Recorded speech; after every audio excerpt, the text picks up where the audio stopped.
Hello అందరికీ. Dinner routine అయితే మీతో షేర్ చేస్తానండి. నైట్ డిన్నర్‌లోకి చపాతీలైతే చేశాననమాట.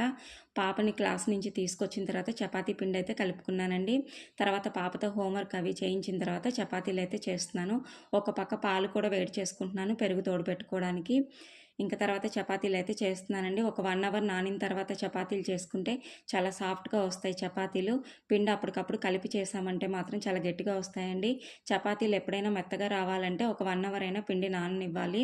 అలాగే పిండి కలిపేటప్పుడు కొంచెం ఆయిల్ వేసి కలుపుకున్నామంటే చాలా సాఫ్ట్‌గా వస్తాయండి చపాతీలు.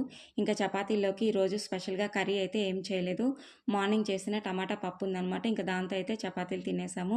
ఇంకా డిన్నర్ అయిపోయిన తర్వాత అయితే పెరుగు తోడు పెట్టుకుంటున్నానండి. పాలు ఆల్రెడీ కాచిపెట్టాను కదా, ఇవి కూడా చల్లారాయనమాట. గోరువెచ్చగా ఉన్నప్పుడు కొంచెం పెరుగు వేసుకొని ఈ విధంగా తోడు పెట్టేసుకున్నామంటే మార్నింగ్‌కి చక్కగా గెడ్డ పెరుగైతే వస్తుందనమాట. పెరుగు తోడు పెట్టేటప్పుడు ఒక 2, 3 సార్లు అటు ఇటు తిప్పుతూ తోడు పెట్టామంటే